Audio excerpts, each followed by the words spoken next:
RAB আনুষ্ঠানিকভাবে press briefing এর মাধ্যমে। আমরা র্যাবের প্রেস ব্রিফিং এর মাধ্যমে সারা দেশবাসীকে জানিয়েছিলাম, ইভেন তার পরিবারও কিন্তু জেনেছিল যে তার ছোট ছেলেই পকেট খরচের টাকা না পাওয়ার জেরে তার মাকে পরিকল্পিতভাবে হত্যা করে ফ্রিজের ভিতরে ঢুকিয়ে রাখে। যেই ঘটনায় সারা দেশের লাখো কোটি মানুষ কিন্তু সেই ছেলেকে আসামির নজরে দেখেছিল। সেই ছেলেও কিন্তু আসলে কি বলবো, যে এই ঘটনাটি কিন্তু সারা দেশের মানুষের হৃদয়ে কিন্তু রক্তক্ষরণ করেছিল। সেই ছেলে যখন আদালতে তোলা হয় তখন পুলিশ 7 দিনের রিমান্ড দাবি করে। পুলিশ 3 দিনের রিমান্ডে আনার পরে কিন্তু বেরিয়ে আসে চাঞ্চল্যকর তথ্য, এবং ঘটনা কিন্তু মোড় নেয় এখন সম্পূর্ণ অন্যদিকে।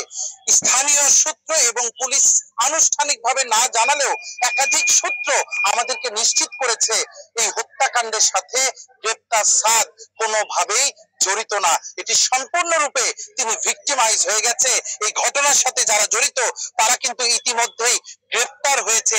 এই বাড়িরই 4 তলায় ভাড়া থাকতো সাদের যে বাসা, নিহত উম্মে সালমার যে বাড়ি, সেই বাড়িরই 4 তলায় ভাড়া থাকতো মাবিয়া নামে এক নারী। সেই নারী কিন্তু সুপরিকল্পিত ভাবে তার আরো দুইজন সহযোগীকে নিয়ে তারা কিন্তু এই হত্যাকাণ্ড ঘটিয়েছে। ইতিমধ্যেই আজকে সকাল থেকে কিন্তু আমরা দুপচাঁচিয়া থানা পুলিশ এবং জেলা গোয়েন্দা শাখার টিমের সাথে আছি।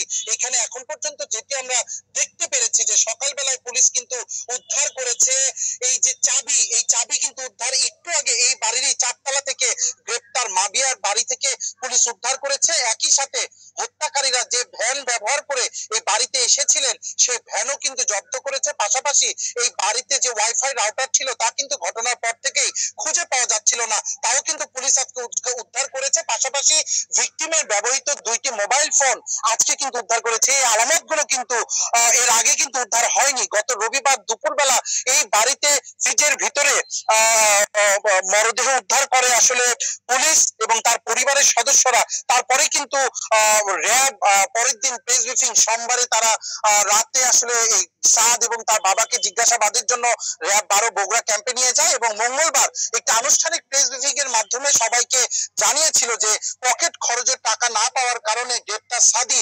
পরিকল্পিতভাবে তার মাকে হত্যা করে। আসলে তারপর কিন্তু স্বাভাবিকভাবেই সারা দেশ সহ সারা বিশ্বে এই ঘটনা কিন্তু তোলপাড় শুরু করে। তবে পরিবার থেকে শুরু করে সকলেরই কিন্তু একটি কথা ছিল যে তাদের ছোট ছেলে, যে ছোট ছেলেটি মাদ্রাসায় পড়াশোনা করত, ছোট থেকে ইসলামের ভিডিওটিতে একটি লাইক দিয়ে চ্যানেলটি সাবস্ক্রাইব করে দিবে।